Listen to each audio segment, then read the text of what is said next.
A la eternidad. ¿Hacia dónde? Hacia la eternidad, porque tú y yo tenemos destino. Tú y yo tenemos destino. Si nuestro origen se origina en Dios, entonces nuestro destino final será la morada de Dios. La morada de Dios, el cielo. Jesús dijo: voy pues a preparar lugar para vosotros. Nuestro destino. Lo contrario de esto, para el hombre, es el vacío, el caos y un callejón sin salida.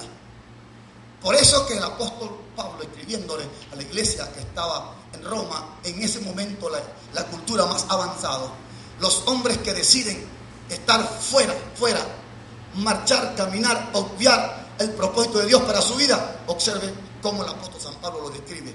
Y como ellos no aprobaron tener en cuenta a Dios, Dios los entregó a una mente reprobada para hacer cosas que no convienen, estando atestado de toda injusticia, fornicación, perversidad, avaricia, maldad, lleno de homicidios, contiendas, engaños y malignidades, murmuradores, detractores, aborrecedores de Dios, injuriosos, soberbios, altivos, inventores de males, desobedientes a los padres. Es la cultura postmodernista que se ha apoderado de las sociedades del mundo de hoy en día. Pero alguien puede decir: pastor, no nos dejes en un caos. Es verdad, alguien puede preguntar: ¿cómo entonces podemos descubrir el propósito de Dios para el cual fuimos creados? Hay una fórmula, hay unas maneras, hay algunos lineamientos para descubrir el propósito de Dios por el cual yo fui creado. Claro que sí. Y hay dos maneras, hay dos formas, hay dos escuelas. La primera escuela, que es la que practica comúnmente el hombre en general, es la escuela de la especulación y las conjeturas que el mismo hombre se hace.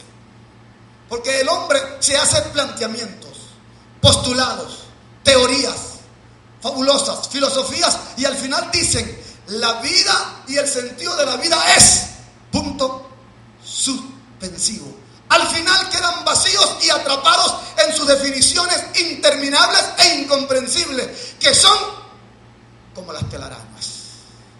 Porque es que el hombre debe entender que fue creado por Dios y para Dios. Dígale que está a su lado: tú y yo fuimos creados por Dios y para Dios. Le pregunto, ¿por qué fuimos creados nosotros? ¿Para qué? Por Dios y para Dios. Hasta que el hombre no comprenda este aspecto, la vida para el hombre no tendrá sentido. Porque el hombre fue creado por Dios y para Dios.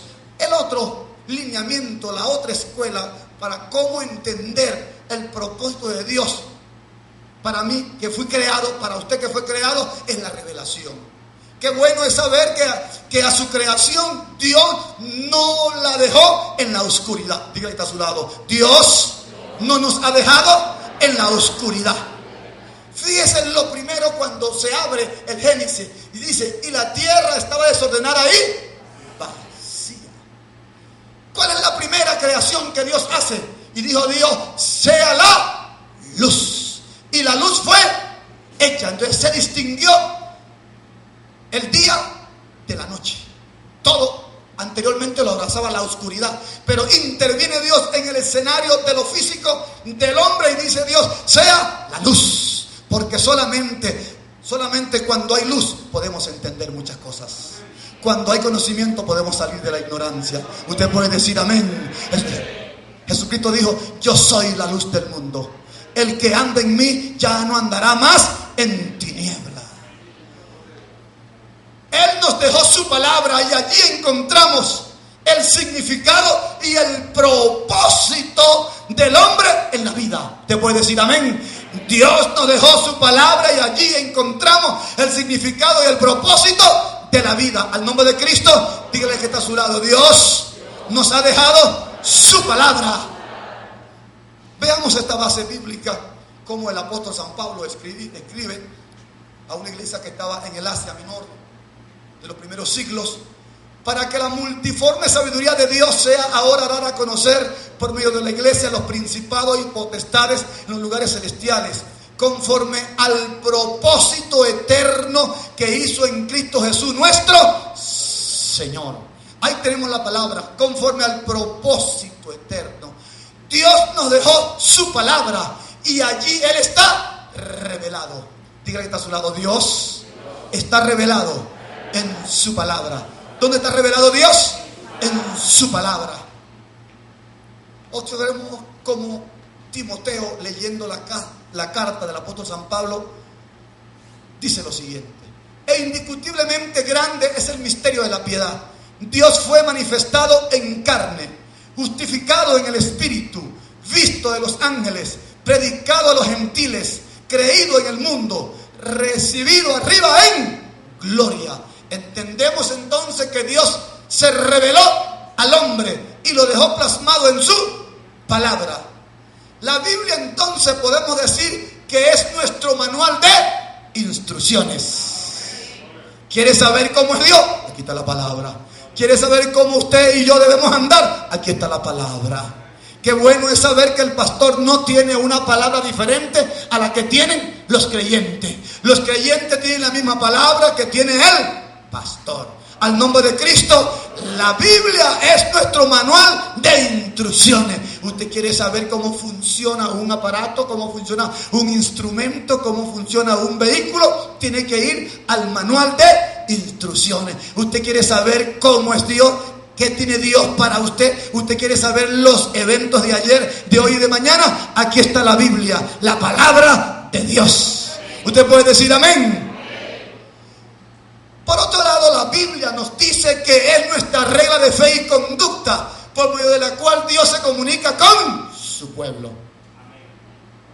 A alguna gente le gusta que los agoreros, alguna gente hace llamadas a ciertos números especiales para que le digan el futuro.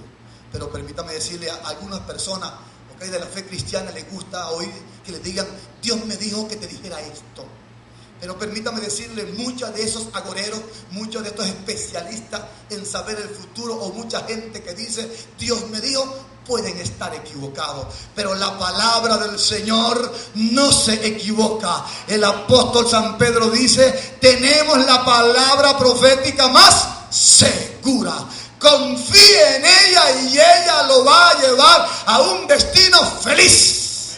Al nombre de Cristo. Por eso que hoy usted dijo en la mañana: voy a ir a la iglesia. Señor, espero que tú me hables.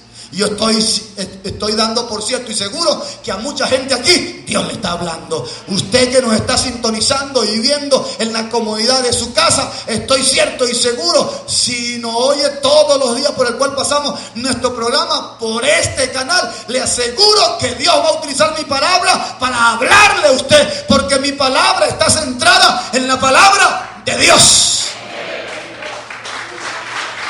Si quiere aplaudir, aplauda. Si quiere decir gloria a Dios, diga gloria a Dios. Si quiere decir amén, diga amén. Alabe lo que Él vive. El autor de los Hebreos dijo lo siguiente: porque la palabra de Dios es viva y eficaz, y más cortante que toda espada de dos filos, y penetra hasta partir el alma y el espíritu, las coyunturas y los tuétanos, y discierne los pensamientos y las intenciones del corazón. Esa es la palabra. La palabra de Dios sabe cuál es su problema. La palabra de Dios sabe cuál es la realidad de tu situación en la casa. La palabra de Dios sabe qué intención tienes dentro de ti.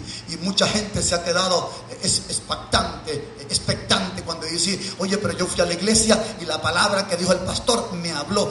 Fue como que le contaron mi vida. Alguna gente podrá estar transitando sendas equivocadas. Alguna gente ha tomado decisiones equivocadas. Y cuando oye la palabra, siente que Dios le está hablando. Porque la Biblia es la palabra de Dios. Ella penetra tus emociones, penetra el espíritu, penetra tu naturaleza física y te hace sentir que no es cualquier libro, que no es cualquier bagatela, que es palabra de Dios. Alguna gente cuando oye la palabra del Señor llora. ¿Sabe por qué llora? Porque la palabra penetra al nivel de las emociones. Dice el concepto de la psicología